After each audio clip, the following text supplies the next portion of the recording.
Hello students, welcome back to the scholars mantra. आज के session में हम बात करने जा रहे हैं एक्सरसाइज फिजियोलॉजी के प्रीवियस ईयर क्वेश्चंस 2025 से लेकर 2022 के मोस्ट इंपोर्टेंट क्वेश्चन जो एग्जामिनेशन में आ चुके हैं। ये सीरीज इसी तरीके से हम और भी सब्जेक्ट्स के लिए लेकर आए हैं। ये प्लेलिस्ट आपको स्कॉलर्स मंत्रा चैनल यूट्यूब पर मिल जाएगी। 13 दिसंबर से वीडियोस अपलोड होना शुरू हो चुके हैं। फ्री क्लासेस हैं।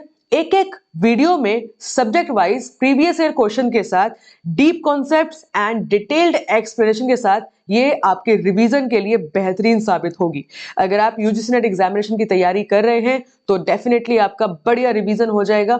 और अगर आप न्यू स्टूडेंट हैं, आप बिगिनर हैं और यूजीसी नेट एग्जाम की तैयारी करना चाहते हैं तो भी आपको काफी अच्छा आइडिया हो जाएगा कि यूजीसी नेट एग्जामिनेशन में किस लेवल के क्वेश्चंस आते हैं और हमें कितनी तैयारी करनी है। इसी के साथ साथ सब्जेक्ट वाइज क्या क्या टॉपिक्स आपको कवर करने चाहिए, क्या क्या टॉपिक से सवाल बनते हैं, वो भी आपको काफी अच्छा आइडिया हो जाएगा। इसी के साथ साथ अगर आप रिवीजन कर चुके हैं तो आपके लिए ग्रैंड मॉक टेस्ट हाजिर है। इस बार ग्रैंड मॉक टेस्ट 5 में खासियत यह है कि इस बार पेपर 1 एंड पेपर 2 दोनों का ही टेस्ट लिया जा रहा है।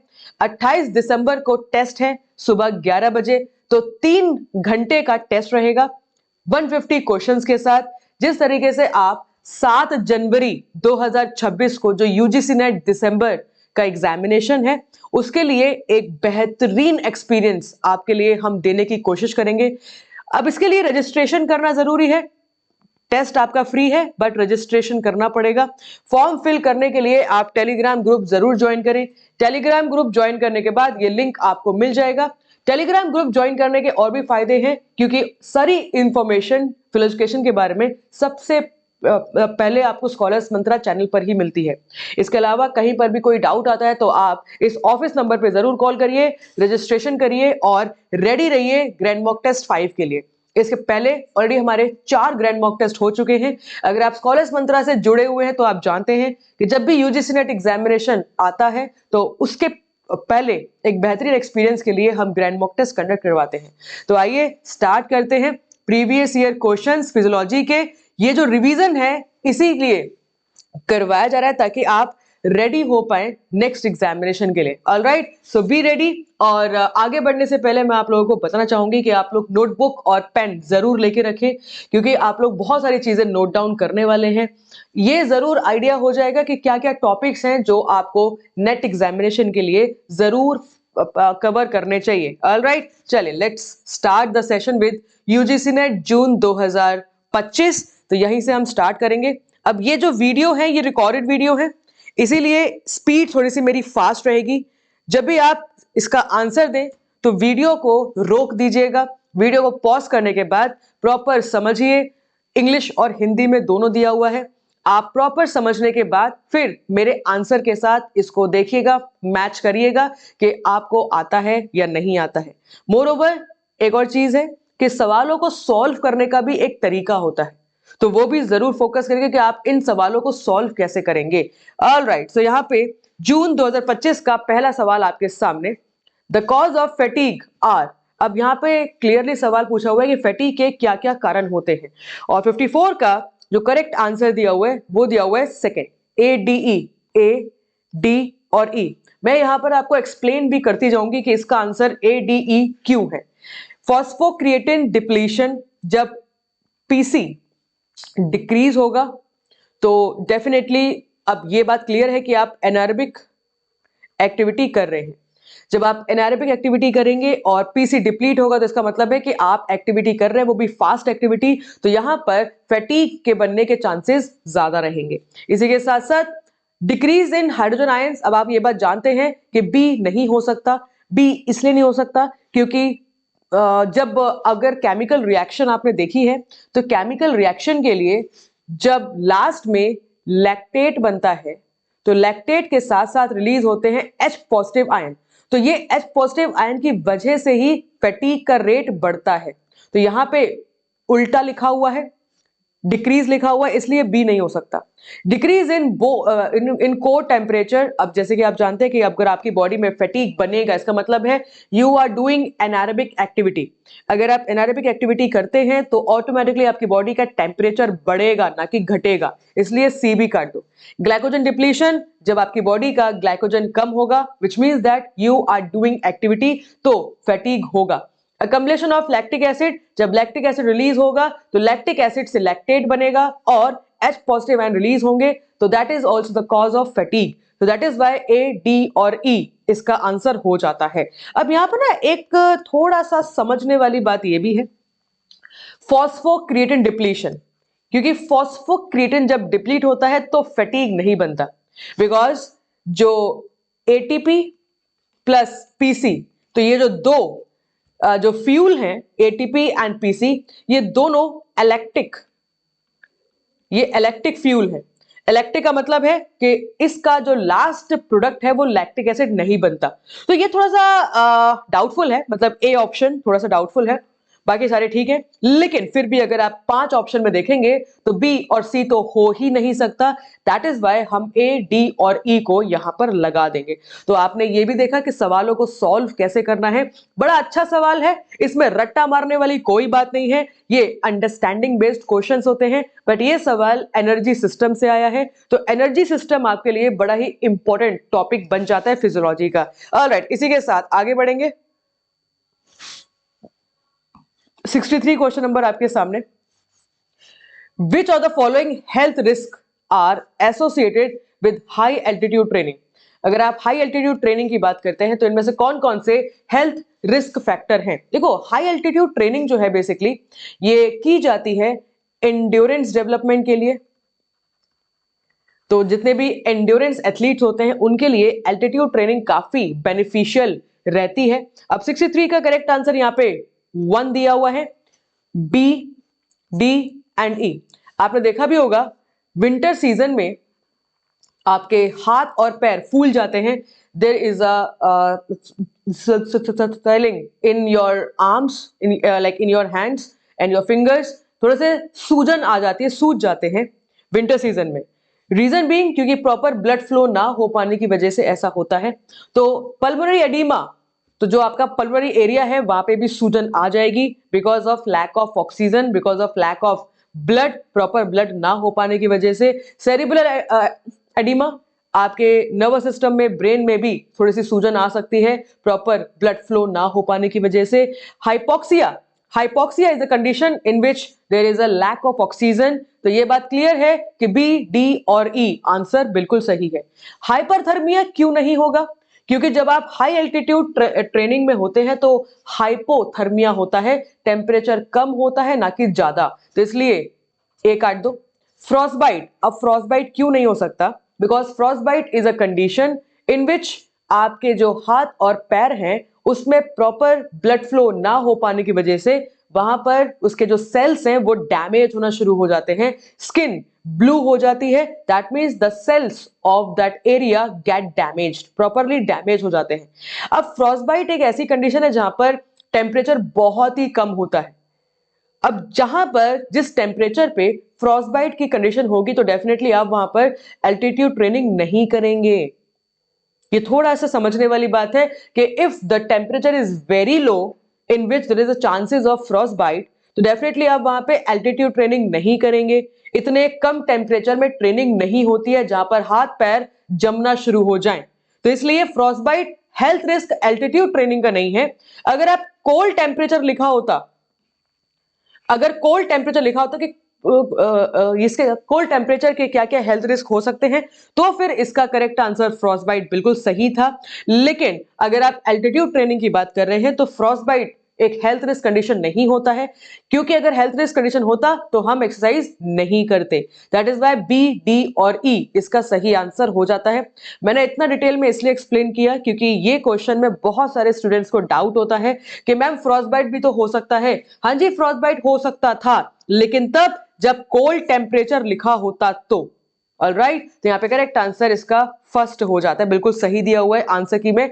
इसके बाद 71 क्वेश्चन नंबर, बड़ा अच्छा सवाल है, बड़ा सिंपल सा सवाल है। थोड़ा सा मैं इसको डिक्रीज कर देती हूँ। हाँ, बड़ा सिंपल सा सवाल है। ऑल राइट, तो सवाल समझ में आ रहा है। इसमें से मस्कुलर कॉन्ट्रैक्शन के लिए डायरेक्ट सोर्स क्या है? बड़ा सिंपल सा सवाल है। ये सवाल है स्लाइडिंग फिलामेंट थ्योरी का। अब आप कहोगे मैम स्लाइडिंग फिलामेंट थ्योरी तो एग्जामिनेशन में आ ही नहीं रही है, तो ये सवाल स्लाइडिंग फिलामेंट थ्योरी से ही लिया गया है। जब मस्कुलर कॉन्ट्रैक्शन होता है and when actin slides over myosin, तो इसको क्रॉस ब्रिज कहते हैं। इसको कहते हैं क्रॉस ब्रिज। और क्रॉस ब्रिज के लिए जो एनर्जी रिक्वायर्ड है वो है ATP. ATP stored in myosin heads. ATP store कहां होता है? ATP stored in myosin heads, यहां पर एटीपी स्टोर होता है।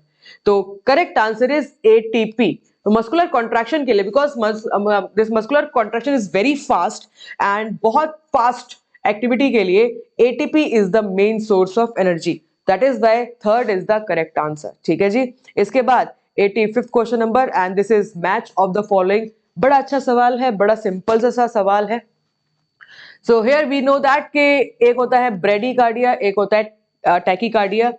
When we talk about the heart rate, एक ऐसा रेट जिस पर आपका हार्ट बीट करता है, तो ये होता है normal 60 to 80 beat per minute. और अगर 60 से नीचे आपकी बीट हो जाए तो इसे कहते हैं ब्रेडिकार्डिया। ब्रेडिकार्डिया। और अगर 100 से ऊपर हो जाए बीट तो इसे कहते हैं टैकीकार्डिया। तो ये बात तो क्लियर हो जाती है कि यहां पर ए का 1 होगा, बट यहाँ पे सिंबल थोड़ा सा गलत लिखा हुआ है। यहाँ पे सिंबल ऐसा होना चाहिए था, तो आई थिंक ये मिसप्रिंट होगा, है ना। तो इसलिए ए का 1। अब ए का 1 यहाँ पे 2 में दिया हुआ है, तो 85 का जो करेक्ट आंसर है, अभी तक आप लोगों ने पहचान लिया होगा, करेक्ट आंसर इसका सेकंड हो जाता है, ए का 1। नाउ आर्थरोस्क्लेरोसिस, तो यहाँ पर करेक्ट आंसर इसका होता है बी का 4। आर्थरोस्क्लेरोसिस में होता क्या है कि जब आपके ब्लड में कोलेस्ट्रॉल का लेवल बढ़ जाता है, तो कोलेस्ट्रॉल लेवल बढ़ने की वजह से जो ब्लड की वेसल्स हैं, जिसमें ब्लड कोलेस्ट्रॉल, जिसमें फैट का परसेंटेज ज्यादा हो जाता है, तो फिर वो चिपकना शुरू हो जाता है। It get sticks in the arteries. Arteries में वो चिपकना शुरू हो जाता है and it makes the plague. तो ये प्लेग बनाना शुरू कर देता है, जिसकी वजह से ब्लड प्रॉपरली फ्लो नहीं हो पाता और arteries become narrow, and this condition is known as atherosclerosis, B का 4। इसके बाद इस्चीमिया, सी का 2, temporary deficiency in blood supply body part. तो प्रॉपरली जो ब्लड है वो प्रॉपरली सप्लाई नहीं हो पाता है बॉडी के पार्ट में, तो इसको इस्चीमिया कहते हैं। And arrhythmia, irregular heart beat. जब हार्ट बीट इरेगुलर हो जाए, नॉर्मल हार्ट बीट का आवाज कैसा होता है? लब डब लब डब। तो अगर ये इरेगुलर रिदम हो जाए तो इसको एरिथमिया कहा जाता है। तो बड़ा अच्छा सवाल है और ये कंडीशंस हैं। अब आपको एक बात समझ में आ रही है इस सवाल को देखकर कि cardiovascular system, nervous system, muscular system, skeletal system की जितने भी diseases and deficiencies, I am telling you, diseases and deficiencies से सवाल बन रहा है बार बार। तो 4 चीजें, पहला cardiovascular system, respiratory system, nervous system, muscular system और स्केलेटल सिस्टम, ये 5 सिस्टम के डिसीजेस एंड डेफिशिएंसी जरूर एक बार पढ़ लीजिएगा। आजकल के टाइम पर तो आपको पता ही है कि यू आर हैविंग एआई, आप चैट जीपीटी भी यूज करके फटाफट ये जो ऑनलाइन मटेरियल है ये निकाल सकते हैं। तो उससे आप एक बार ओवरव्यू कर लीजिएगा, बड़ा ही इंपॉर्टेंट है, काफी बार सवाल आ चुका है यहां से। 85th क्वेश्चन नंबर के बाद आगे बढ़ेंगे 88th question number. As I am telling you, diseases and deficiency of nervous system से भी सवाल बनता है। तो यहां पर देखेंगे आप, अब माइलिन शेथ स्ट्रक्चर अगर आपको याद है, न्यूरॉन का अगर आपको स्ट्रक्चर याद है, तो न्यूरॉन के स्ट्रक्चर में, अगर ये न्यूरॉन का स्ट्रक्चर है ना, and these are the branches which is known as the dendrites, और ये है आपका सेल बॉडी, ये नीचे एक्सन हो गया, ठीक है। और यहां पर आप देखोगे this is known as myelin sheath, this is known as myelin sheath, ठीक है, this is known as myelin sheath. तो यहां पर माइलिन शेथ जाएगा आपके एक्सन के साथ, ठीक है। क्लियर है? All right. उसके बाद ट्रोपोनिन एंड ट्रोपोमायोसिन, ये जाएगा मसल सेल के साथ, मसल फाइबर के साथ। तो यहाँ पे क्लियर है कि आपको स्ट्रक्चर पता होना जरूरी है about your muscle fibre, neuron and cell. तो ये स्ट्रक्चर क्लियर होना जरूरी है। इसके बाद sarcolemma. Now sarcolemma, okay sorry, one more thing, sorry sorry sorry, यहाँ पर जो सार्कोलीमा है that is the layer of the muscle fibre, ठीक है। तो बताओ, जो सार्कोलीमा है that is a layer of the muscle fibre, और ट्रोपोनिन और ट्रोपोमायोसिन ये आपके एक्टिन फिलामेंट्स हो जाते हैं, ठीक है। तो बी का फोर्थ, तो यहाँ पे करेक्ट आंसर 88 का हो जाता है फोर्थ, ठीक है जी। Basal ganglia, it is present in the brain. तो ये स्ट्रक्चर से सवाल पूछा हुआ है, तो structures are very important for your examination. 88 के बाद आगे बढ़ेंगे, 90th क्वेश्चन नंबर आपके सामने। Now this is a sensory motor integration, और आपको एक करेक्ट सीक्वेंस में इसको लगाना है। जब भी सीक्वेंशियल क्वेश्चन एग्जामिनेशन में आता है, तो सीक्वेंशियल क्वेश्चन में आपको स्टार्टिंग में क्या आएगा और एंडिंग में क्या आएगा, इतना आइडिया अगर आपको लग जाए तो you will able to clear the question. और इसको समझाने से पहले मैं एक डायग्राम आपको समझाऊंगी, यहां से आपको ज्यादा क्लियर हो जाएगा। मान लेते हैं कोई भी स्टिमुलस या फिर कोई भी इंफॉर्मेशन आप रिसीव करते हैं, चाहे वो इंफॉर्मेशन पेन की इंफॉर्मेशन हो, या फिर आपने कुछ देखा, कुछ सुना, कुछ महसूस किया, कुछ फील किया, कुछ स्किन में कुछ कांटा लगा, इस तरीके से। तो when you receive the information, this information is received by the receptors, and now the receptors will know as sensory receptors, क्योंकि ये information को receive कर रहे हैं। The sensory receptors takes the information with the sensory nerves, this is the sensory nerves, this takes the information from the sensory nerves to the central nervous system। अब यहाँ पे central nervous system में दो चीजें हैं, brain and spinal cord. तो ये जो सेंसरी नर्व्स में जो सेंसरी न्यूरॉन है, ये इंफॉर्मेशन को आपके सेंट्रल नर्वस सिस्टम तक लेके जाते हैं। फिर यहां पर होता है कंडक्शन, यहाँ पे होता है कंडक्शन, यहाँ पर होता है थोड़ा सा केमिकल रिएक्शंस, एंड उसके बाद केमिकल रिलीज होता है, न्यूरोट्रांसमीटर रिलीज होता है, and this information is taken again in the motor nerves. तो ये जो मोटर नर्व्स हैं, दिस इज मोटर नर्व्स, और ये इंफॉर्मेशन मोटर नर्व के द्वारा, अब नर्व्स के अंदर क्या है, न्यूरॉन प्रेजेंट है, तो नर्व्स के अंदर मोटर न्यूरॉन ये इंफॉर्मेशन को वापस लेकर आते हैं to the effectors, and effectors like muscles. तब जाके आप एक्टिविटी करते हैं, तब जाके आप रिस्पॉन्स करते हैं, ठीक है। तो ये जो सीक्वेंस है, यही सीक्वेंस आपके एग्जामिनेशन में आपसे पूछ लिया है। कितना बढ़िया सवाल है, कितना अच्छा सवाल है। तो 90 का करेक्ट आंसर, अब आपको यहां पर अगर सवाल समझ में आ रहा है, तो 90 का करेक्ट आंसर जो है वो हो जाता है सेकंड, ठीक है। Second is the correct answer. देखिए कैसे इसका सही आंसर रहेगा। सबसे पहले, a sensory stimulus is received by sensory receptors, all right। तो ये सबसे पहले आएगा, जैसे कि मैंने अभी आपको एक्सप्लेन किया। इसके बाद a sensory action potential is transmitted along the sensory neuron to the central nervous system, all right। इसके बाद जैसे ही सेंट्रल नर्वस सिस्टम तक इंफॉर्मेशन जाएगी, the central nervous system interprets the information, तो वो जो भी इंफॉर्मेशन है उसको इंटरप्रिटेट करने के बाद releasing the information to the motor response. तो मोटर रिस्पॉन्स के लिए सेंट्रल नर्वस सिस्टम से इंफॉर्मेशन डिलीवर होगी। इसके बाद action potential for the response is transmitted from the central nervous system to the motor neuron। तो ये इंफॉर्मेशन फिर मोटर न्यूरॉन के पास जाएगी, एंड मोटर न्यूरॉन से फिर एक्शन या रिस्पॉन्स होगा, तब जाके आप मसल एक्शन, मसल रिस्पॉन्स कर पाते हैं। तो बड़ा सिंपल सा एक यहाँ पर बहुत अच्छे से दिया हुआ है, तो करेक्ट आंसर इसका सेकंड क्लियर हो जाता है। एक चीज आपको बार बार यहाँ पर दिख रही है, action potential. Now what is action potential, मैं आपको थोड़ा सा बताना चाहूंगी कि जब आप सेल की बात कर रहे हो, तो जब आपका सेल रिलैक्सेशन कंडीशन में होता है, तो उस स्टेज को कहा जाता है पोलराइजेशन। उसके बाद दूसरा स्टेज आता है डी पोलराइजेशन। उसके बाद आता है री पोलराइजेशन। उसके बाद आता है हाइपर पोलराइजेशन। इस तरीके से, ठीक है। तो जब आपका सेल रिलैक्सेशन स्टेज में होता है तो उसे कहते हैं पोलराइजेशन, और जब सेल डीपोलराइज होता है, जब आपका सेल एक्साइट होता है तो डीपोलराइजेशन में एक कंडीशन आती है, उसे कहते हैं एक्शन पोटेंशियल, उसे कहते हैं एक्शन पोटेंशियल।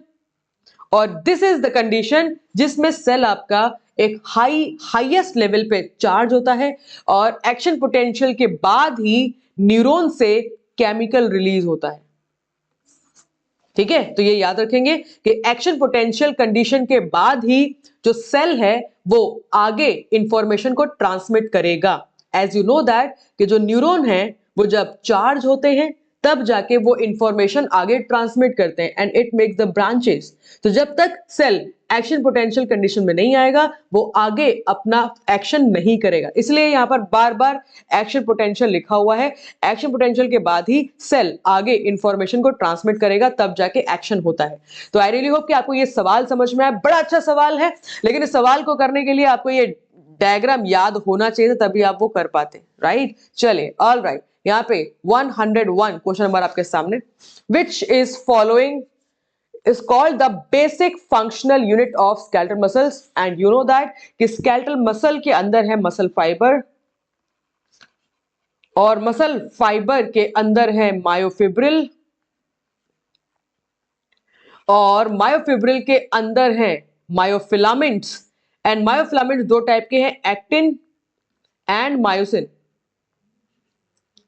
इसमें भी एक और चीज है, myofibril में zigzag लाइंस होती हैं, जिगजैग लाइंस, और दो जिगजैग लाइंस के बीच का जो स्पेस होता है, दो जिगजैग लाइंस के बीच का जो स्पेस होता है उसे कहते हैं सार्कोमेयर। तो एग्जैक्टली कॉन्ट्रैक्शन कहां होता है? एग्जैक्टली कॉन्ट्रैक्शन सार्कोमेयर में होता है, ठीक है। एग्जैक्टली कॉन्ट्रैक्शन सार्कोमेयर में होता है, तो that is why correct answer यहां पे सार्कोमेयर हो जाता है। आपको आंसर रटना नहीं है, इसके साथ साथ आपको रीजन भी पता होना चाहिए, तो sarcomere is the correct answer. Alright, चलिए इसके बाद 115 क्वेश्चन नंबर आपके सामने। सवाल देख रहे हैं आप, कहां कहां से सवाल बन रहे हैं। फीमेल एथलीट प्राइड की बात की जा रही है, तो फीमेल एथलीट प्राइड ये बहुत ही कॉमन और बहुत ही इंपॉर्टेंट क्वेश्चन है, यूजीसी नेट एग्जामिनेशन में 3-4 बार आ चुका है प्रीवियस ईयर्स में, और यहाँ पे करेक्ट आंसर इसका हो जाता है 4th, amenorrhoea, menstruation dysfunction, osteoporosis, जिसमें जिसमें हड्डी की जो डेंसिटी है, बोन की डेंसिटी कम हो जाती है, ऑस्टियोपोरोसिस, एंड ईटिंग डिसऑर्डर, तो जो आपका ईटिंग है वो डिस्टर्ब हो जाता है। तो इन तीनों को मिला के बनता है फीमेल एथलीट प्राइड, तो 4th is the correct answer. Alright, चलिए, तो 115 का 4th सही आंसर है। इसके बाद 132 इज द 132 का करेक्ट आंसर क्या होगा? The primary source of blood supply to the heart muscle, इनमें से कौन सी टाइप की आर्टरीज हैं जो हार्ट को डायरेक्टली ब्लड सप्लाई करती हैं, ऑक्सीजनेटेड ब्लड सप्लाई करती हैं? एंड 132 का करेक्ट आंसर है कोरोनरी आर्टरी। बड़ा सिंपल सा सवाल पूछा था, coronary artery, pulmonary arteries which supply blood to the lungs, उन्हें कहते हैं pulmonary artery. Renal artery which supplies the blood to the kidney, carotid artery which supplies the blood to the neck area, all right, and then एक और आती है hepatic artery। अब ये आप बताओगे, चलो एक बार 132 का करेक्ट आंसर, ये जो हेपेटिक आर्टरी है, हेपेटिक आर्टरी, हाँ जी, जितने भी स्टूडेंट्स मुझे सुन रहे हैं, अगर आपको ये वीडियो पसंद आ रहा है, सभी के सभी आंसर्स आपको समझ में आ रहा है, तो जरूर एक बार रिप्लाई करिएगा। आपके आंसर से मुझे समझ में आता है कि आप भी सुन रहे हैं, आप भी देख रहे हैं, और आप समझ के सारे सवालों को कर रहे हैं, तो जरूर जवाब दीजिएगा, ताकि इसी तरीके से हमारे बीच में कम्युनिकेशन बना रहे। ऑलराइट, तो हेपेटिक आर्टरी कहां पर ब्लड सप्लाई करता है, तो ये जरूर आंसर दीजिएगा। इसी के साथ 135th क्वेश्चन नंबर आपके सामने, तो विच of the following is not a contradiction for cryotherapy? मतलब यहां पे बात ये है, ऐसी है कि व्हाट इज कॉन्ट्राडिक्शन, मतलब कि इनमें से कौन सा ऑप्शन ऐसा है जिसमें क्रायोथेरेपी यूज करना खराब नहीं है। कॉन्ट्रा इंडिकेशन का मतलब यह है कि किस टाइम पर क्रायोथेरेपी यूज नहीं करनी चाहिए, ठीक है ना। Why not to use cryotherapy. तो उस कंडीशन में कुछ जैसे अगर कोई डिसीज है या फिर कोई प्रॉब्लम है तो क्रायोथेरेपी यूज करनी नहीं चाहिए। तो these are the contraindications. But ये सवाल है कि इसमें से कौन सा कॉन्ट्रा इंडिकेशन नहीं है, मतलब आप यूज कर सकते हैं क्रायोथेरेपी किस टाइम पर।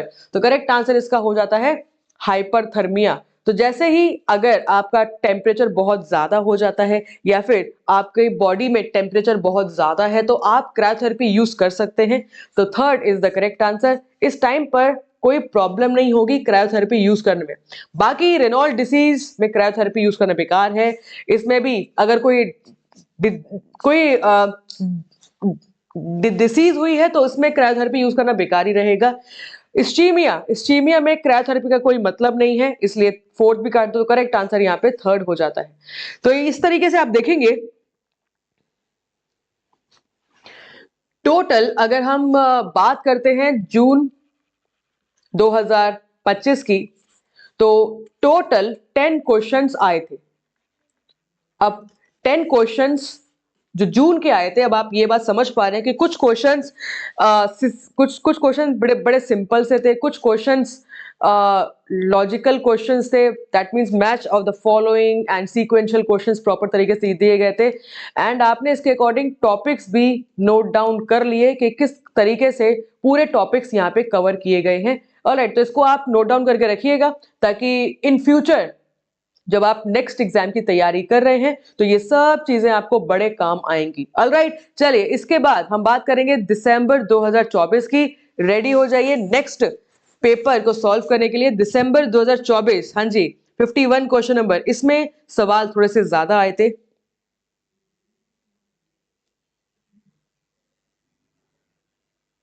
तकरीबन 18 सवाल, तकरीबन 17 से 18 क्वेश्चंस आए थे दिसंबर 2024 में। थोड़ा फटाफट करेंगे।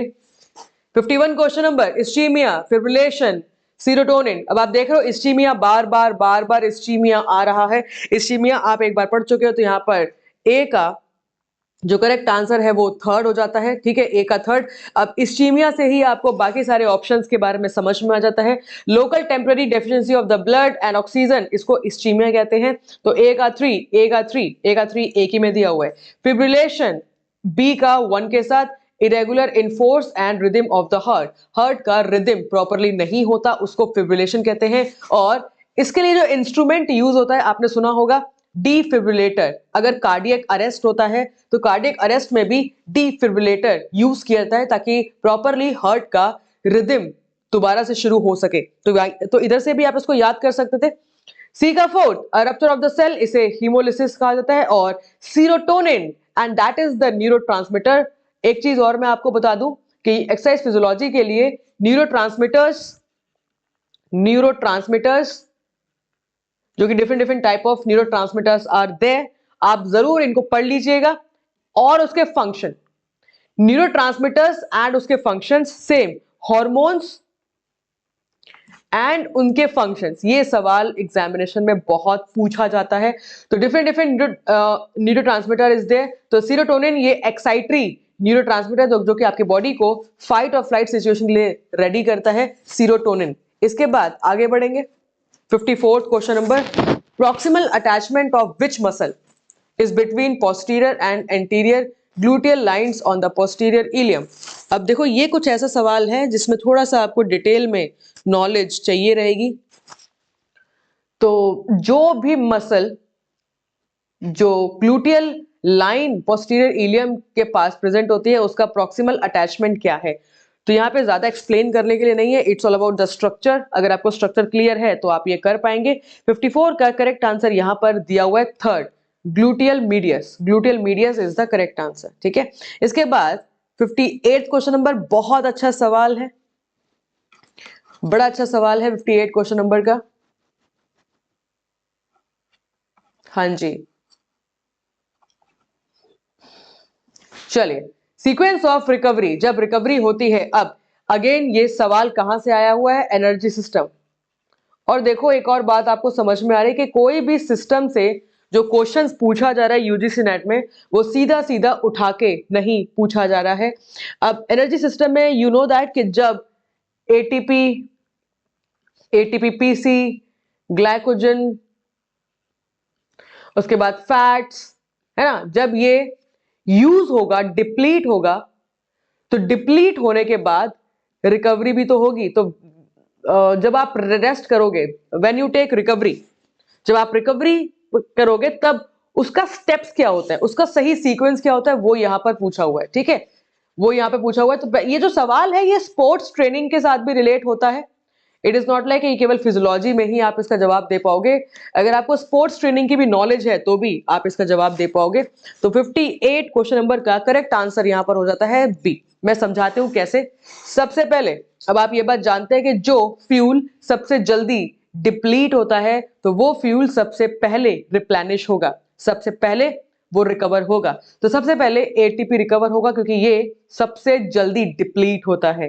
तो एटीपी कुछ सेकंड्स में रिकवर हो जाएगा और ग्लाइकोजन कुछ घंटों में रिकवर हो जाएगा, क्योंकि ग्लाइकोजन लिखा हुआ है यहां पर ना, पीसी लिखना चाहिए था जो मुझे लगता है यहाँ पे ग्लाइकोजन, क्योंकि ग्लाइकोजन को कुछ घंटे लग जाते हैं, 1 से 2 घंटे लग जाते हैं ग्लाइकोजन को रिकवर करने के लिए। तो यहाँ पर पीसी लिखना चाहिए था ताकि कुछ सेकंड्स में ही आपका ATP and ATP PC recover हो जाए। बट कोई बात नहीं, यहाँ पर बी इसका सबसे यहाँ पर आंसर दिया सबसे पहले। बी के बाद अब जैसे कि आप ये बात जान रहे हैं कि जैसे ही ग्लाइकोजन रिकवर होना स्टार्ट होगा और हम डीप ब्रेथ लेते हैं, आपने भी ये बात देखी होगी कि when we do the activity and when we complete the activity हम डीप ब्रेथ लेते हैं। तो डीप ब्रेथ से होता क्या है, डीप ब्रेथ से बेसिकली होता क्या है कि जो आपके ब्लड में लैक्टेट बना हुआ है, लैक्टेट की वजह से जो H पॉजिटिव आयन जो रिलीज हुए हैं ये कंबाइन हो जाते हैं ऑक्सीजन के साथ। ठीक है जी, ये कंबाइन हो जाते हैं ऑक्सीजन के साथ। और ऑक्सीजन कहां से आ रही है, जो आप डीप ब्रीथ ले रहे हैं। रिकवरी के टाइम की बात की जा रही है। रिकवरी में जैसे कि ऑक्सीजन डेप्थ, ईपॉक, तो ईपॉक में क्या होता है, after the activity you are taking deep breath. तो डीप ब्रेथ लेने की वजह से जो आप एक्स्ट्रा ऑक्सीजन कंज्यूम कर रहे हैं तो H के साथ मिला के ये बनाता है H2O, ये बनाता है H2O। तो यहां पे दूसरा कंडीशन ये आएगा, न्यूट्रलाइजेस द लैक्टिक एसिड। फिर आपके ब्लड में ऑक्सीजन की वजह से लैक्टिक एसिड न्यूट्रलाइज होना शुरू हो जाएगा।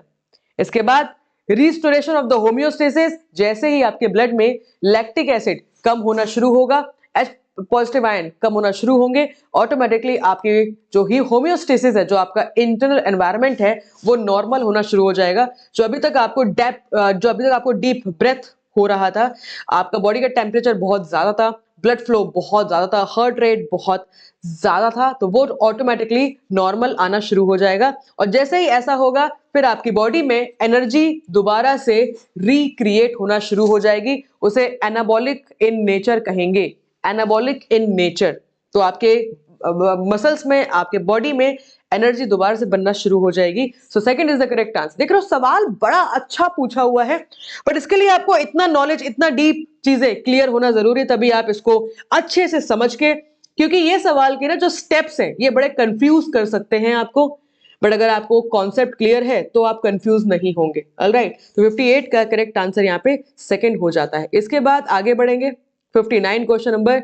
नाउ यहाँ पे समझाने जैसा कुछ नहीं है, यहाँ पे एज इट इज आपको याद रखना है। अगर आप कार्बोहाइड्रेट लोडिंग की बात कर रहे हैं तो कार्बोहाइड्रेट लोडिंग में क्या तरीका होता है लोड करने का, तो इसको तो आप एज इट इज याद कर लो। 59 क्वेश्चन नंबर का करेक्ट आंसर जो दिया हुआ है यहाँ पर वो है third.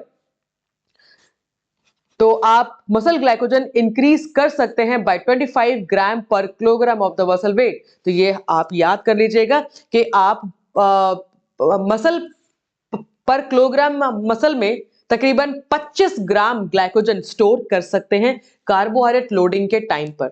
Alright, 1 gram of muscle glycogen is stored with 3 to 4 gram of water. और अगर इतना ग्राम आपका ग्लाइकोजन स्टोर हो रहा है तो 3 से 4 ग्राम ऑफ वाटर भी आपको स्टोर करना पड़ेगा उसके साथ साथ। ठीक है, इसके बाद D, a total of 1 to 2 kilogram extra water stored in the body.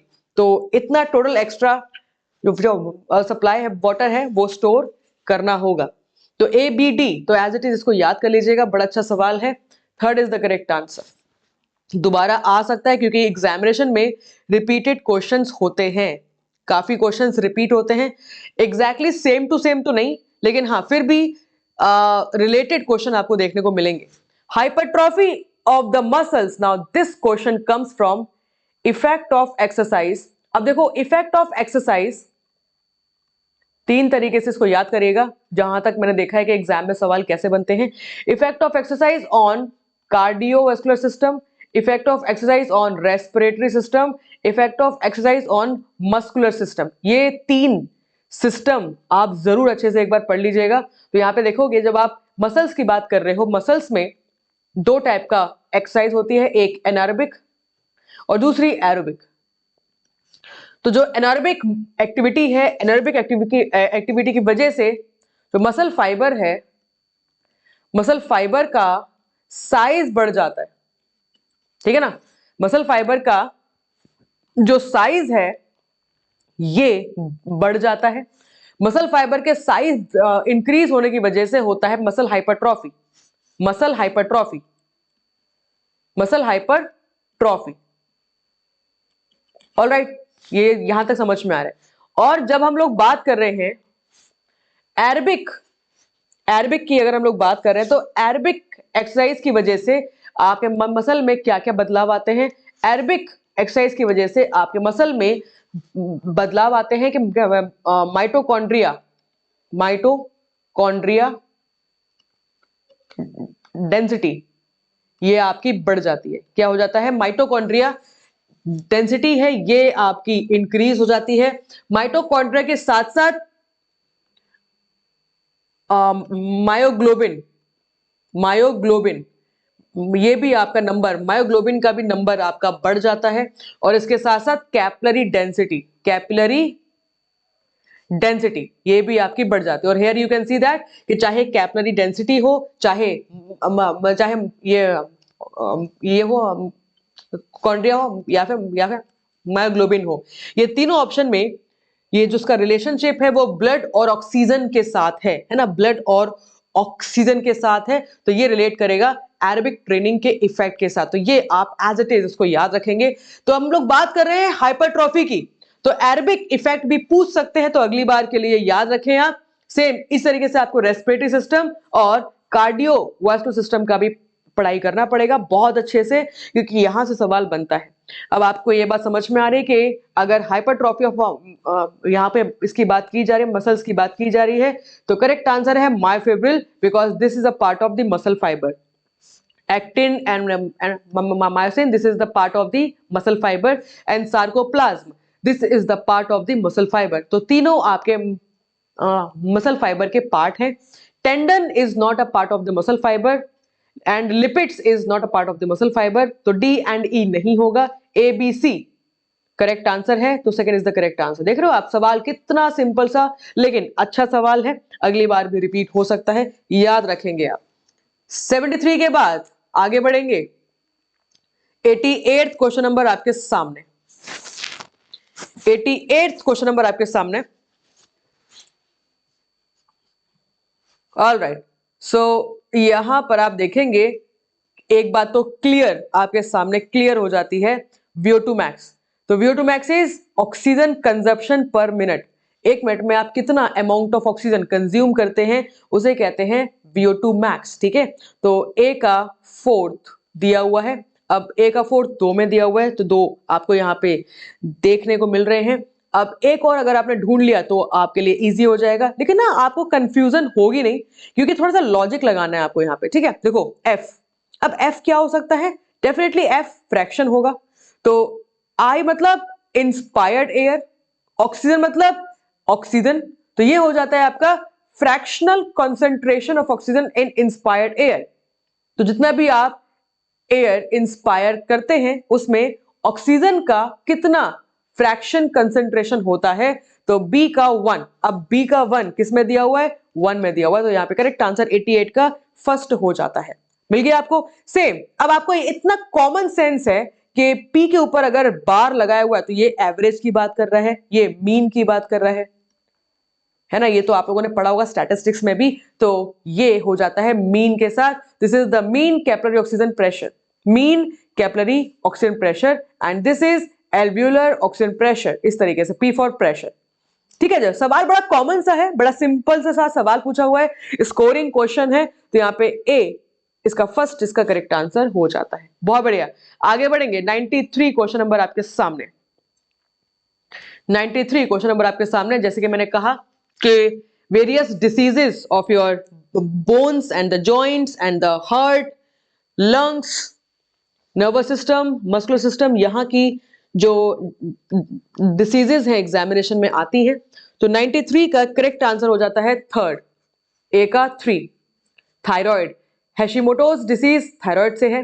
अब इसमें से आप लोगों को क्या पता होना चाहिए था? जॉइंट्स डेफिनेटली आपको पता होगा।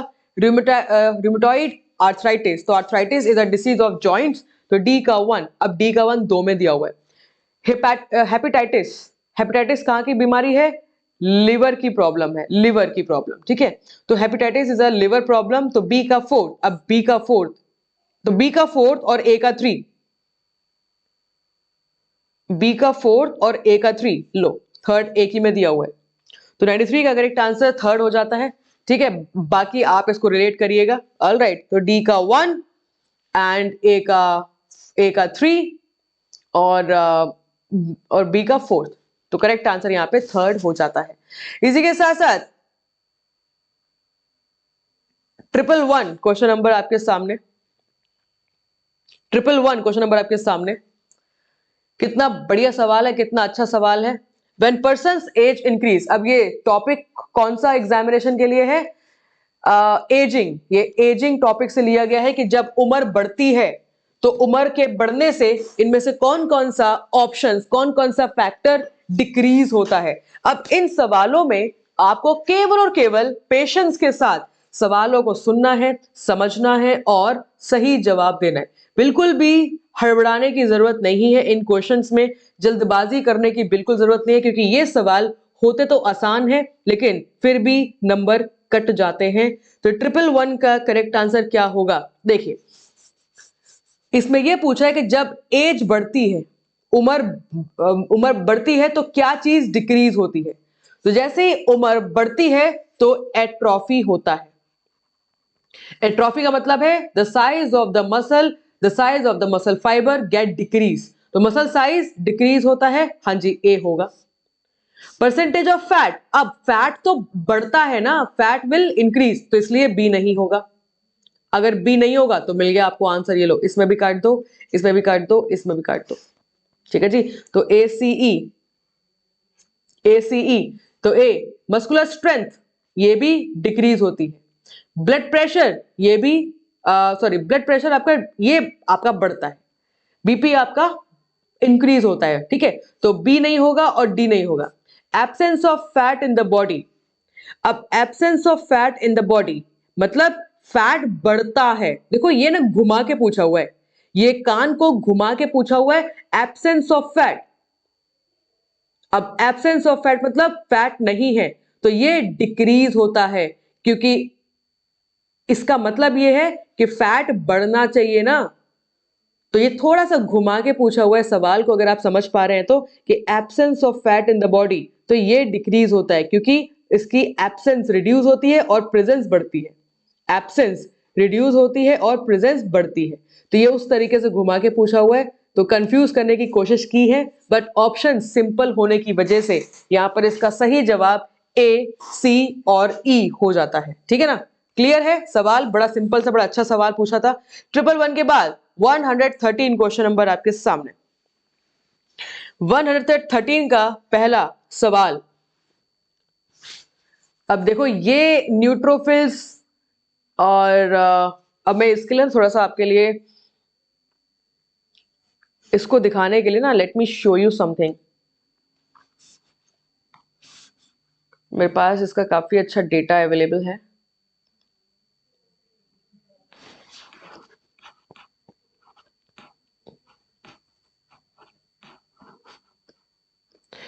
थोड़ा सा होल्ड करिएगा सो दैट मैं आपको एक अच्छा सा डेटा दिखा पाऊं। तब तक आप सवाल को पढ़िए, समझिए क्या आंसर लगता है आपको।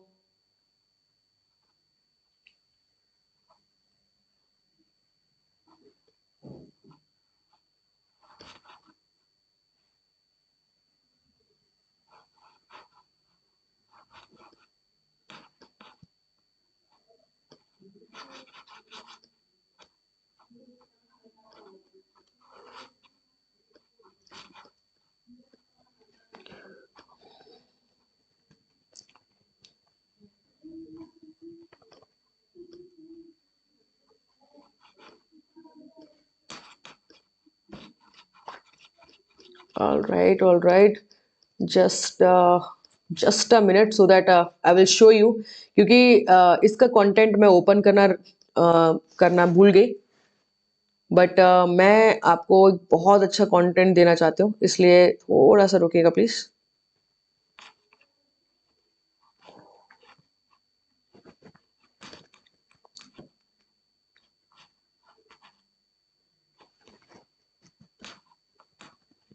ऑल राइट, चले तो आई रियली होप कि ये वाला कंटेंट आपको शो हो रहा होगा। हाँ जी, शो तो हो रहा है। चलिए, सो बेसिकली सवाल क्या है, सवाल मैं दोबारा से आपको दिखाना चाहूंगी सवाल क्या है।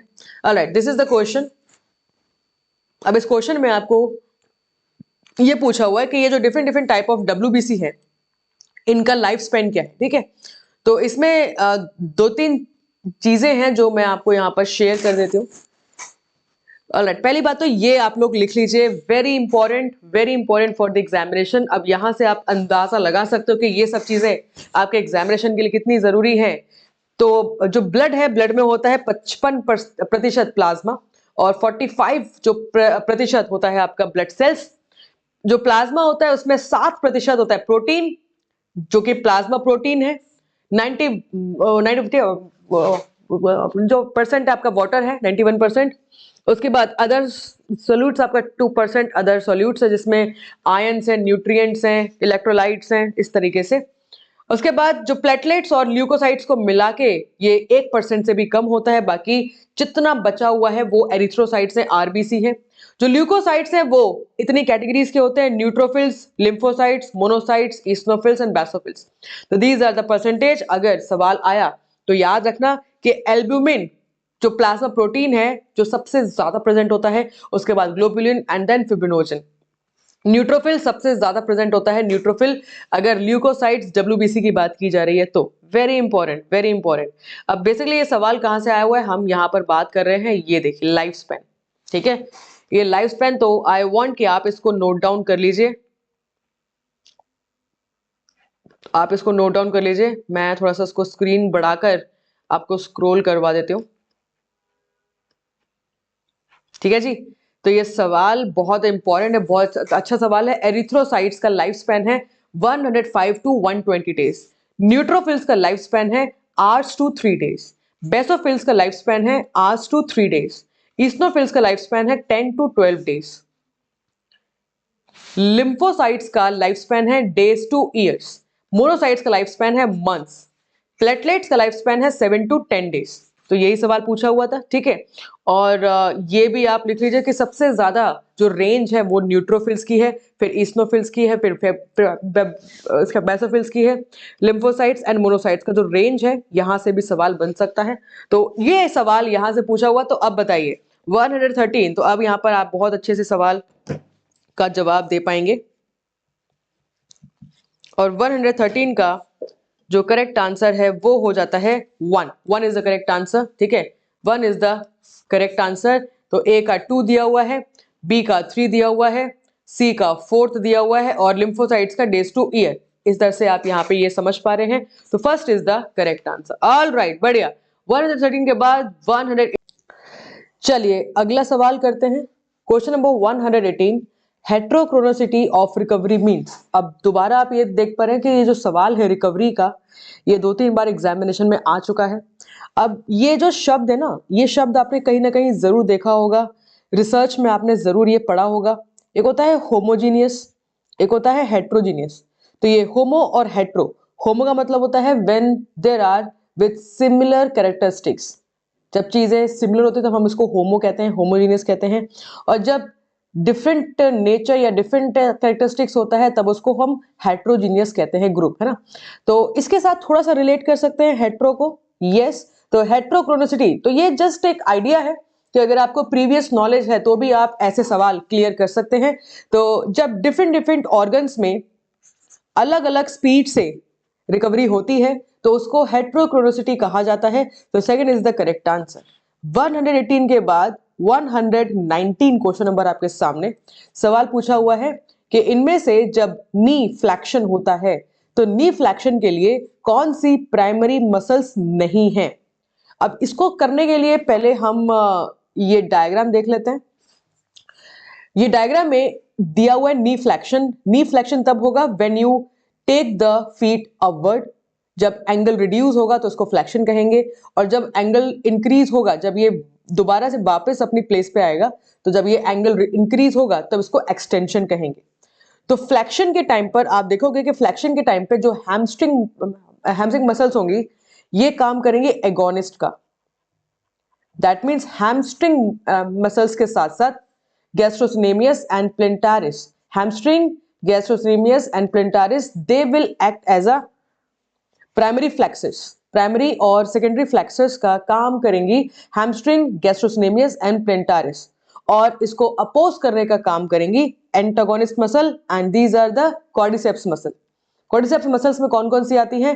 Rectus femoris, vastus intermedius, vastus medialis and vastus lateralis. तो these are the quadriceps muscles जो फ्लैक्शन के टाइम पर एंटागोनिस्ट का काम करेंगे। अगर सवाल एक्सटेंशन का पूछा होता तो ये उल्टा हो जाता। एक्सटेंशन के टाइम पर जो एगोनिस्ट का काम करेंगी होंगे आपके क्वाड्रिसेप्स मसल्स, और एंटागोनिस्ट का काम जो करेंगी वो हैमस्ट्रिंग मसल्स। तो ये सवाल उल्टा हो जाएगा अगर एक्सटेंशन का पूछा होगा। बट यहाँ पे फ्लैक्शन का पूछा हुआ है, तो फ्लैक्शन के लिए जो फ्लेक्सर मसल्स होंगी वो हैमस्ट्रिंग है, गैस्ट्रोसिनेमियस है एंड प्लेंटारिस है। अब सवाल क्या पूछा हुआ है? सवाल पूछा हुआ है कि कौन सी नहीं होंगी। अब कौन सी नहीं होंगी? नहीं होंगी क्वाड्रिसेप्स मसल, ये नहीं होंगी।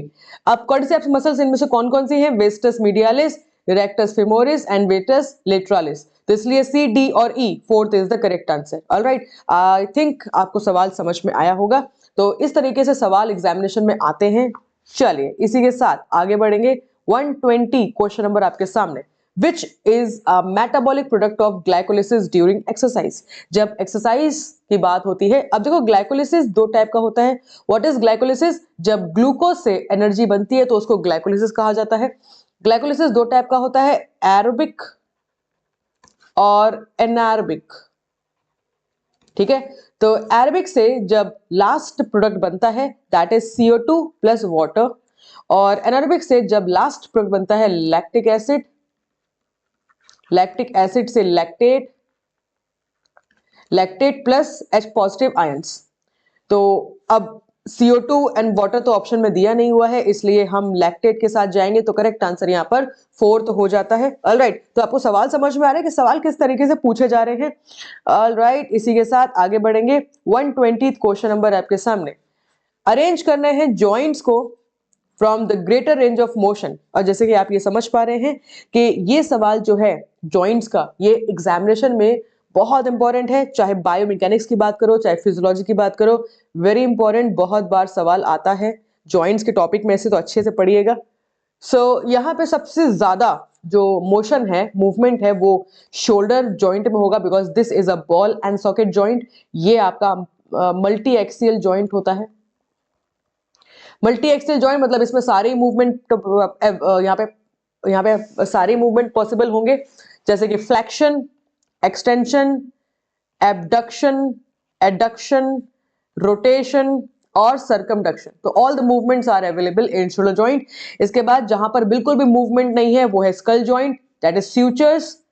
This is immovable joint, sutures. तो स्टार्टिंग में बी और एंडिंग में डी, स्टार्टिंग में बी और एंडिंग में डी, इसलिए फर्स्ट और थर्ड काट दो, या तो सेकंड है या तो फोर्थ है इसका करेक्ट आंसर। इसके बाद देखेंगे आप नेक और एल्बो। मैं आपको बता दूं कि जो नेक जॉइंट होता है यहां पर इसमें होता है पिवट जॉइंट नेक में, और पिवट जॉइंट का जो एक ही टाइप का मोशन होता है and that is rotation. Rotation is the only movement which takes place in the pivot joint. अगर एल्बो की बात करें तो एल्बो में दो टाइप के जॉइंट होते हैं, पहला हिंज जॉइंट और दूसरा पिवट जॉइंट। ऑल राइट, तो ये आपको समझ में आ रहा है। मैं दोबारा से आपको एक बार समझाती हूँ। एल्बो की बात कर रहे हैं, एल्बो जॉइंट की, तो एल्बो जॉइंट पे देखेंगे आप ह्यूमरस और अल्ना के बीच में जो जॉइंट होता है उसे कहते हैं हिंज जॉइंट। ह्यूमरस और अल्ना के बीच में है हिंज जॉइंट। ये भी आपका मोनो एक्सियल होता है, बट इसमें जो मूवमेंट होता है वो है फ्लेक्शन एंड एक्सटेंशन। दूसरा है रेडियस और अल्ना। रेडियस और अल्ना के बीच में जो जॉइंट होता है that is pivot joint. And pivot joint भी आपका मोनो एक्सियल होता है, बट यहाँ पे रोटेशन मोशन होता है। तो here you can see that कि एल्बो में दो टाइप के जॉइंट है, हिंज और पिवट जॉइंट, और यहाँ पे मूवमेंट है फ्लेक्शन, एक्सटेंशन, रोटेशन।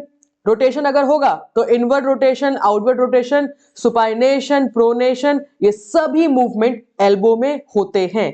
तो यहां पर आप देख पाओगे कि इसके अकॉर्डिंग तो ज्यादा मूवमेंट कहां पर है, एल्बो में। सो दैट इज वाई सबसे पहले आएगा शोल्डर जॉइंट, इसके बाद एल्बो, इसके बाद नेक जॉइंट एंड देन डी। तो इतना डिटेल, इतना डीप आपको चीजों को कवर करना है, बाकी जॉइंट्स को अच्छे से कवर कर लीजिएगा, very important for your examination. इसी के साथ साथ 125th क्वेश्चन नंबर आपके सामने, इनमें से कौन सी नर्व है जो इंपॉर्टेंट रोल प्ले करती है इन automatic adjustment of the heart during body movement. अब नर्व में भी सवाल आते हैं, बिल्कुल सही बात है। टोटल जो ये दो टाइप की होती है नर्व्स, एक होती है क्रेनियल नर्व्स, एक होती है स्पाइनल नर्व्स। जो क्रेनियल नर्व्स होती हैं वो होती हैं 12 पेयर, 12 पेयर्स, और जो स्पाइनल नर्व्स होती हैं वो होती है 31 पेयर्स। ऑलराइट, सो जो ये 12 पेयर्स की यहाँ पर डिटेल में दिया हुआ है। ट्रिगमिनल नर्व का मेन फंक्शन देखिए आप यहाँ पर, वेस्टिब्यूलर नर्व का मेन फंक्शन जो कि बैलेंस और पोस्चर के लिए होती है, it controls the automatic heart rate adjustment during the movement. This is the facial nerve and spinal nerve. तो ये इसके फंक्शन लिखे हुए हैं। इसी के साथ साथ इसका नंबर भी यहां पर आपके सामने, क्रेनियल नर्व 1 2 3 4 5 6 7 8 9 10 11 12 का क्या नाम है और इसके क्या फंक्शंस हैं, ये आप एक बार अच्छे से पढ़ लीजिएगा। प्रॉपर नोट्स मैंने यहाँ पर आपको प्रोवाइड कर दिए हैं। इसमें एक और नर्व काफी इंपॉर्टेंट है, वो है vagus nerve, and that is the 10th cranial nerve which controls the blood pressure and heart rate और डाइजेस्टिव ऑर्गन्स को भी स्टिमुलेट रखती है वेगस नर्व। तो ये भी एग्जामिनेशन के लिए इंपॉर्टेंट है। तो उसके अकॉर्डिंग 125 का करेक्ट आंसर यहां पर हो जाता है वेस्टिबुलर नर्व। तो second is the correct answer. बाकी इसी के साथ साथ स्पाइनल नर्व्स को भी एक बार कवर करना ना भूलें, spinal nerves are also very important. इसी के साथ साथ आगे बढ़ेंगे। 128 क्वेश्चन नंबर आपके सामने, which is the pain control system of the brain. तो ब्रेन के पेन कंट्रोल सिस्टम को कहा जाता है एनाल्गेसिया। तो ये जो शब्द है बड़ा कॉमन सा क्वेश्चन है, आपने जरूर कहीं ना कहीं देखा होगा एनाल्गेसिया। बाकी यस, आपको सभी फंक्शंस पता होने चाहिए। स्पाइनल कॉर्ड का मेन फंक्शन क्या है, कॉर्टेक्स का मेन फंक्शन क्या है, एक्सन का मेन फंक्शन क्या है, डेंड्राइट्स का मेन फंक्शन क्या है। ऑलराइट, इसी के साथ 137 क्वेश्चन नंबर आपके सामने, ग्लूकोनियोजेनेसिस, ग्लाइकोजेनेसिस, ग्लाइकोजेनोलाइसिस, ग्लाइकोलिसिस। तो ग्लाइकोलिसिस मैंने आपको पहले भी अभी समझाया था कि ग्लाइकोलिसिस जब ग्लूकोज से एनर्जी बनती है तो उसे ग्लाइकोलिसिस कहते हैं। बाकी इसको डिटेल में यहां पढ़ लेते हैं। ग्लाइकोनियोजेनेसिस, तो बेसिकली ग्लाइकोनियोजेनेसिस हम तब देखेंगे जब ग्लूकोज बनता है अदर देन कार्बोहाइड्रेट्स, कार्बोहाइड्रेट्स के अलावा किससे, फैट्स, प्रोटीन या लैक्टेट से जब ग्लूकोज बनता है। अब लैक्टेट से भी ग्लूकोज बनता है, कैसे, लैक्टेट डिलीवर होता है लिवर में और लिवर से फिर ये ग्लूकोज में कन्वर्ट होता है और इसे कहते हैं कोरी साइकिल, इसे कहते हैं कोरी साइकिल। याद रखेंगे आप अगर आया तो सवाल, ठीक है। तो अगर अदर देन कार्बोहाइड्रेट्स अगर ग्लूकोज बनता है तो इसे कहते हैं ग्लूकोनियोजेनेसिस, ठीक है। उसके बाद glycogenesis formation of the glycogen from the glucose, जब ग्लूकोज से ग्लाइकोजन बनता है तो इसको ग्लाइकोजेनेसिस कहा जाता है।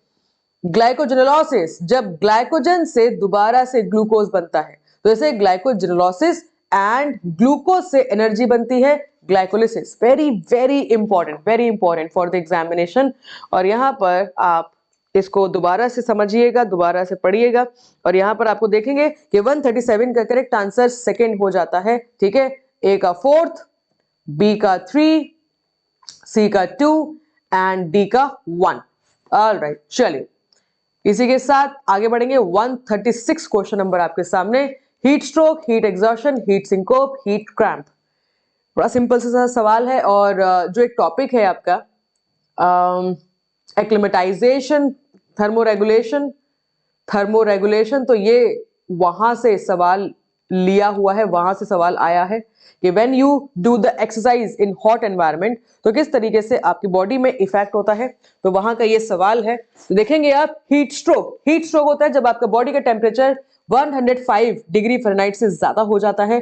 तो ए का फोर्थ, अब ए का फोर्थ से ही आपको ये ऑप्शन समझ में आता है, ए का फोर्थ, बी का 1, जब आपकी बॉडी में वाटर एंड सॉल्ट कम हो जाता है तो उसे हीट एग्जॉशन कहते हैं, सी का 2 एंड डी का 3, जब मसल में पेन होता है तो हीट क्रैम्प्स की वजह से मसल पेन होता है, मसल स्पाम। तो यहाँ पे second is the correct answer, 136 का करेक्ट आंसर सेकंड हो जाता है। इसी के साथ साथ 139 क्वेश्चन नंबर आपके सामने, स्टर्नोक्लेविकुलर जॉइंट को क्या कहा जाता है? स्टर्नम और क्लेविकल के बीच में जो जॉइंट होता है वो है ग्लाइडिंग जॉइंट। तो यूजीसी नेट के अकॉर्डिंग करेक्ट आंसर यहाँ पर दिया हुआ है ग्लाइडिंग जॉइंट। बट ऑनलाइन अगर आप चेक करेंगे तो ऑनलाइन आपको दिखाएगा कॉर्डलॉइड जॉइंट, तो ये थोड़ा सा कंफ्यूजिंग है। बट यूजीसी नेट के अकॉर्डिंग करेक्ट आंसर यहाँ पे थर्ड दिया हुआ है, ग्लाइडिंग जॉइंट। ठीक है, तो यहाँ पर आपको अगेन बार बार चीज समझ में, जॉइंट्स टॉपिक बड़ा इंपॉर्टेंट है, जॉइंट्स में जरूर आप इसको एक बार पढ़िएगा। ठीक है जी, चलिए 139 के बाद अब यहाँ पर जो दिसंबर 2024 में जो पेपर आया, यहाँ पर आप देख पा रहे हैं कि मोस्ट इंपॉर्टेंट टॉपिक कौन कौन से हैं। मोस्ट इंपॉर्टेंट टॉपिक्स को आप अच्छे से लिख लीजिएगा, उसको अच्छे से पढ़िएगा डिटेल में। डिटेल में पढ़ने के बाद आप ये समझ पाएंगे कि आपको क्या क्या रह गया है पढ़ने के लिए, कितना आपने पढ़ लिया है, कितना आपका रिवीजन हुआ है, कहाँ कहाँ आप गलतियां कर पा रहे हैं, किस किस टाइप के क्वेश्चंस बनते हैं एग्जामिनेशन में, है ना, इतना आप समझ पा रहे हैं ये पेपर सॉल्व करने के बाद। Alright, are you ready for the next paper? June 2024, देखो जून 2024 में ये जो सवाल है ना, ये बड़ा ही ज्यादा जून में जो पेपर आया था वो बहुत ही ज्यादा डीप पेपर आया था, बहुत ही ज्यादा आई वुड से दैट कि आउट ऑफ सिलेबस टॉपिक हम कह सकते हैं, वहां से सवाल बना था। ऑलराइट, तो यहां पर आप देखेंगे, arrange the stages in order. अब लॉन्ग बोन्स की बात की जा रही है, मैं ना इसके लिए आपको फिर से दिखाना चाहूंगी, एक बार ना मैं इसमें से आपको एक बार दिखा देती हूँ बोन्स का स्ट्रक्चर। बोन्स का स्ट्रक्चर मैं आपको एक बार दिखा देती हूँ so that you will able to understand.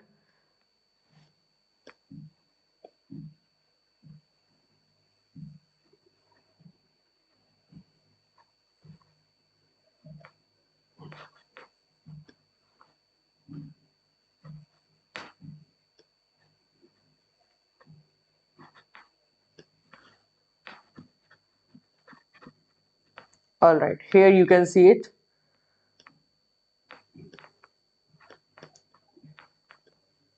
यहाँ पे आपको ना ये प्रॉपरली डायग्राम समझ में आ रहा है। ठीक है, अब इस डायग्राम में ना आपको ये समझ में आ रहा है, this is the structure of the bone, है ना। और यहाँ पे देख पा रहे हो आप बोन में कि जो डेवलपमेंट है, development, and this is the common thing that the development starts from mediolateral. Mediolateral development कैसा होता है? मीडियोलेटरल, दैट मीन्स सबसे स्टार्टिंग में ये बनेगा मिडिल पार्ट, उसके बाद आउटर पार्ट बनेगा। तो हड्डी का जो ये बीच का एरिया है ये बनता है सबसे पहले, और जो एंडिंग का एरिया ये बनता है सबसे लास्ट में। ठीक है, तो यहां पर देखोगे कि भाई जो हड्डी है, हड्डी के बीच का एरिया इसे कहते हैं diaphysis, and the endings of the bone is known as epiphysis, and this blue colour is known as articular cartilage और hyaline cartilage. This is hyaline cartilage. ठीक है, उसके बाद दिस इज स्पॉन्जी एरिया, ये spongy area है, and this is the hollow space, ये जो बीच का आपको ये स्पेस दिख रहा है, this is the hollow space. यहां पर होता है yellow bone marrow, this is a cavity, इसे कैविटी कहते हैं, हॉलो स्पेस को कैविटी कहते हैं। ठीक है ना, तो यहां पर आपको समझ में आ रहा है, तो जो बीच का एरिया है उसे कहते हैं डाइफाइसिस, जो एंडिंग का एरिया उसको कहते हैं एपिफाइसिस। तो इसको आपको ये चीज समझ में आ रही है। अगर आपको ये डायग्राम समझ में आ रहा है तो आपको यहाँ पे ये सवाल समझ में आ जाएगा कि अगर हम ऑसिफिकेशन की बात कर रहे हैं, when the bone develops, ossification का मतलब है जब हड्डी बनती है, when the bone forms, उसे ऑसिफिकेशन कहा जाता है। तो इसमें सबसे पहले 52 का तो करेक्ट आंसर है वो सेकंड हो जाता है। सबसे पहले a, cartilage in the centre of the diaphysis is calcifies and then cavity. तो सबसे पहले जो बीच का सेंटर है डाइफाइसिस, वहां पर कार्टिलेज डेवलप होगा।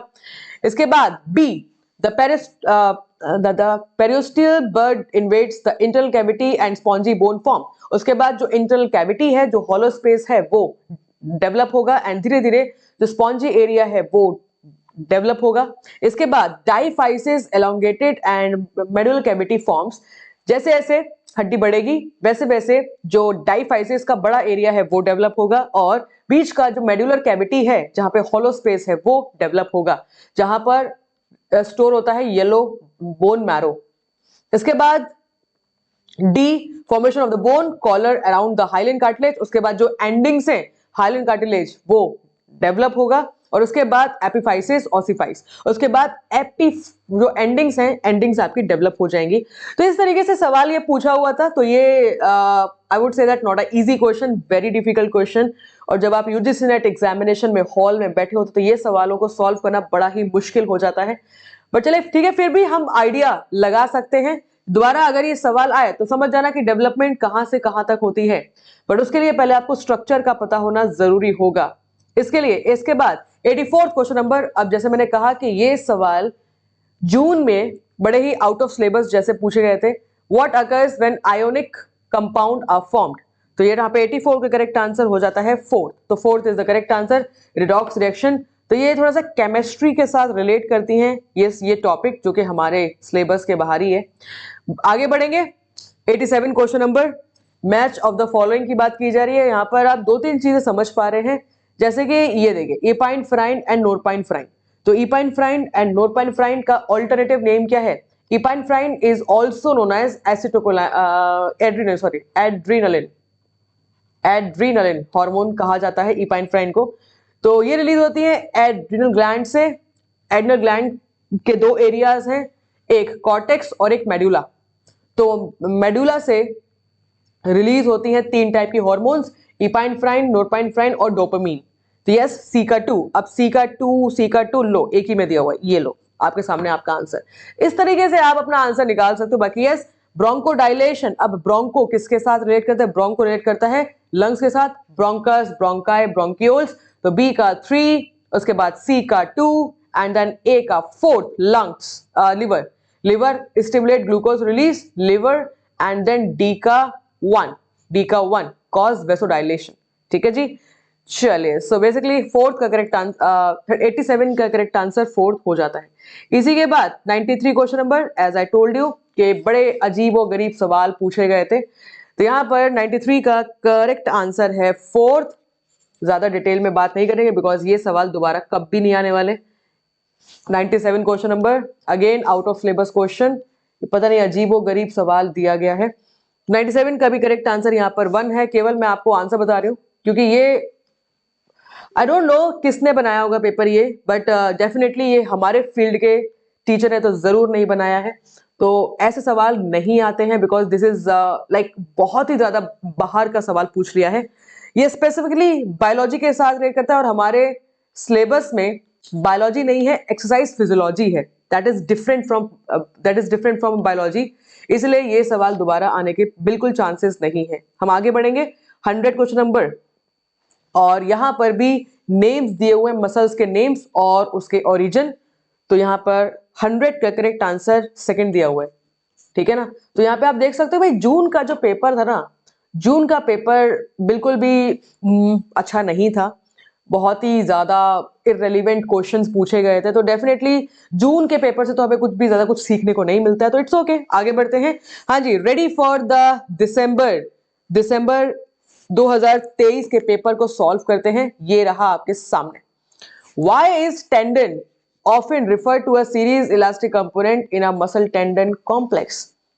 तो why is tendon often referred to as series elastic component in a muscle tendon complex? तो यहां पर आपका देखो, अब जो टेंडन है, टेंडन एक कॉन्ट्रैक्टाइल कंपोनेंट तो नहीं है, बिकॉज कॉन्ट्रैक्टाइल कंपोनेंट है मसल। यहाँ पे बात की जा रही है टेंडन की, इसलिए 1 काट दो। अब टेंडल के अंदर मायोफिब्रिल भी नहीं होता है, मायोफिब्रिल होता है मसल फाइबर के अंदर, इसलिए सेकंड भी काट दो। अब थर्ड हो सकता है because it is a elastic material, तो टेंडन थोड़ा सा इलास्टिक मटेरियल होता है, but it is composed of tough fibrous connective tissue, but फिर भी थोड़ा सा इलास्टिक मटेरियल के साथ in a series with a contractile component. Contractile component यहां पर है मसल्स, तो यस टेंडन कनेक्ट करता है मसल के साथ, तो यहाँ पे 56 का करेक्ट आंसर थर्ड हो जाता है। Third is the correct answer. इसी के साथ साथ 70th question number, very very important, and this is the sliding filament theory. ये सीधा सीधा स्लाइडिंग फिलामेंट थ्योरी का सवाल पूछा हुआ है आपसे 70 क्वेश्चन नंबर, और 70 क्वेश्चन नंबर का आंसर आप तभी दे पाओगे जब आपको स्लाइडिंग फिलामेंट थ्योरी क्लियर तरीके से आप इसके बारे में जानते हैं। तो यहाँ पे 70 का करेक्ट आंसर हो जाता है 1 इज द करेक्ट आंसर। सबसे पहले सी, सिनेप्टिक जो सिनेप्टिक जो हमारा न्यूरॉन है, न्यूरॉन के नीचे जो एक्सन है, एक्सन में प्रेजेंट होती हैं सिनेप्टिक वेसिकल्स, और उसके अंदर प्रेजेंट होता है एसिटाइलकोलाइन। तो सबसे पहले एसिटाइलकोलाइन रिलीज होगा। Acetylcholine is received by triad, and triad is the combination of two things, T tubules जिसे कहते हैं transverse tubules, and sarcoplasmic reticulum. इन दोनों को मिला के बनता है triad, and triad receives the acetylcholine. जैसे ही एसिटाइलकोलाइन रिसीव होगा मोटर एंड प्लेट पर, वैसे ही कैल्शियम रिलीज हो जाएगा सार्कोप्लाज्मिक रेटिकुलम से। जैसे ही कैल्शियम रिलीज हो जाएगा सार्कोप्लाज्मिक रेटिकुलम से, calcium combines with troponin and tropomyosin अपनी प्लेस से हट जाएगा। Active site gets open, active site open हो जाएगी। एक्टिव साइट ओपन होते ही actin combines with myosin and ATP releases. तो ये सीक्वेंस है, बिल्कुल सही दिया हुआ है। और मैं आपको यहाँ पे बताना चाहूंगी कि अगर आपको लिखना है तो आप ये इसको लिखिएगा। Now these are the steps of sliding filament theory. जो ऊपर के स्टेप्स आपको दिख रहे हैं, ऊपर के स्टेप्स आपके कॉन्ट्रैक्शन स्टेप्स हैं। तो किस किस तरीके से क्या क्या स्टेप्स होंगे, और यहां पर आप देख सकते हैं मैंने आपको जो भी एक्सप्लेनेशन दिया हुआ है वो सारा बहुत ही अच्छी किताब से दिया हुआ है। ऐसा लगता है कि यहीं से सवाल बनते हैं, यहीं से सवाल पूछे जाते हैं। तो ऊपर के स्टेप्स कॉन्ट्रैक्शन के हैं और नीचे के रिलैक्सेशन के हैं, तो कहीं से भी सवाल का सीक्वेंस आ सकता है एग्जामिनेशन में। तो ये आप एक बार देखिएगा। ऑलराइट, चलिए हम बढ़ेंगे आगे। 71 क्वेश्चन नंबर आपके सामने, ये हार्मोन्स हैं और ये इसकी एक्सप्लेनेशन, ये भी थोड़ा सा डिटेल में पूछा हुआ है सवाल। 71 क्वेश्चन नंबर आपके सामने, 71 का करेक्ट आंसर हो जाता है सेकंड। तो ए का 1, बी का 3, सी का 2 एंड डी का 4। तो इस तरीके से हार्मोन्स और उसके फंक्शंस। ठीक है जी, चले 71 के बाद 73 क्वेश्चन नंबर, फिक्स इक्वेशन। जो फिक्स इक्वेशन है that is the relationship between VO2 max and cardiac output. तो इसका सही तरीका जो लिखने का है वो है 4th।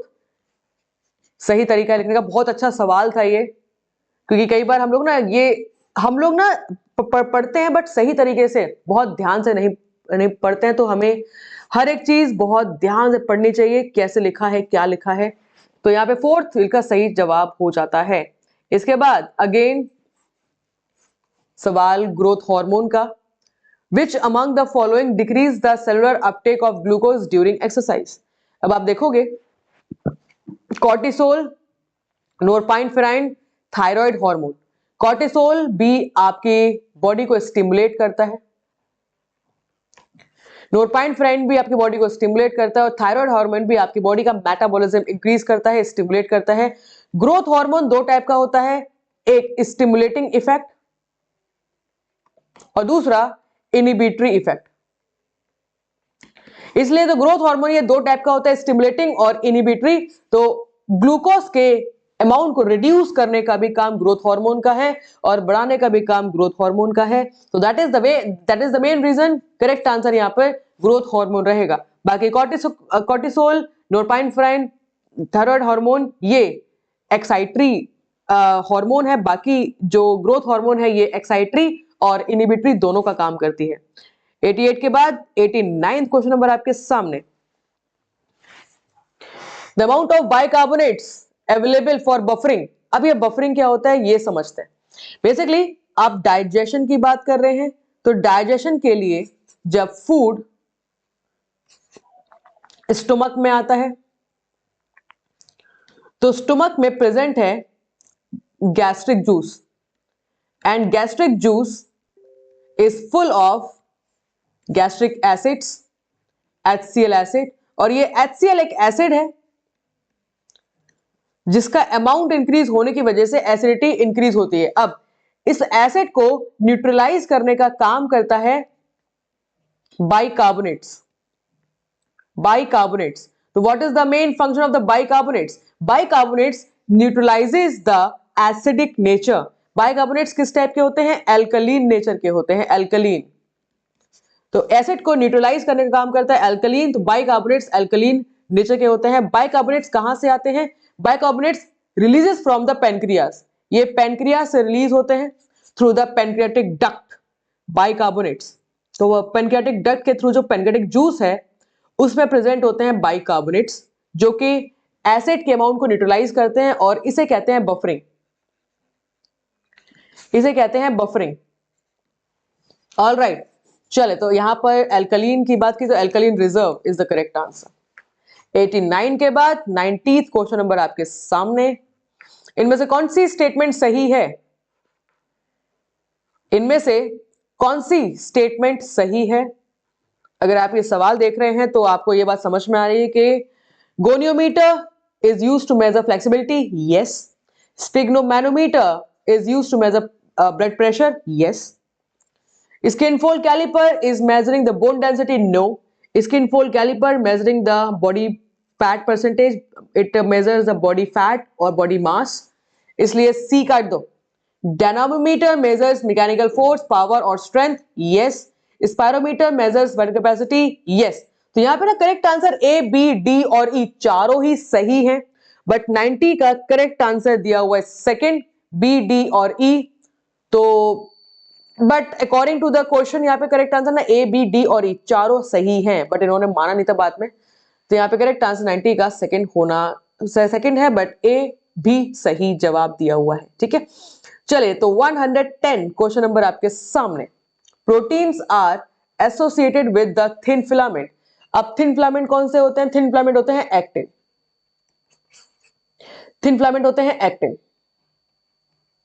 ऑलराइट, अब एक्टिन के साथ कौन कौन से रिलेटेड हैं, और मायोसिन जो कि होते हैं थिक फिलामेंट, इसके साथ क्या क्या रिलेटेड है? तो यहां पर मैं आपको दिखाना चाहूंगी ये diagram. Okay, now this is the diagram of actin and myosin. तो एक्टिन के साथ अल्फा एक्टिनिन, अल्फा एक्टिन, ये अल्फा एक्टिनिन, ठीक है, ये भी एक्टिन के साथ ही रिलेट कर रहा है। ट्रोपोनिन, ट्रोपोमायोसिन, नेबुलिन, नेबुलिन, तो ये एक्टिन के साथ रिलेट कर रहा है। इसके बाद मायोसिन के साथ रिलेट कर रहा है टिटिन। तो titin is the structure of the myosin, जिसके साथ मायोसिन स्टेबल तरीके से खड़ा रहता है बीचों बीच। ठीक है, तो ये सब चीजें हैं, समझ में आ रहा है मायोसिन। ऑलराइट, तो ये सब चीजें, तो यहाँ पर स्ट्रक्चर में समझ में आ रहा है आपको। थिक पूछा हुआ है थिन फिलामेंट के बारे में, तो एक्टिन, नेबुलिन और ट्रोपोनिन, तो ACD first is the correct answer. तो 110 का करेक्ट आंसर फर्स्ट हो जाता है। तो आप अगली बार के लिए भी याद रखना कि अगर एक्टिन पूछा है या फिर मायोसिन पूछा है तो कैसे आपको जवाब देना रहेगा। ठीक है, इसी के बाद 111 क्वेश्चन नंबर आपके सामने,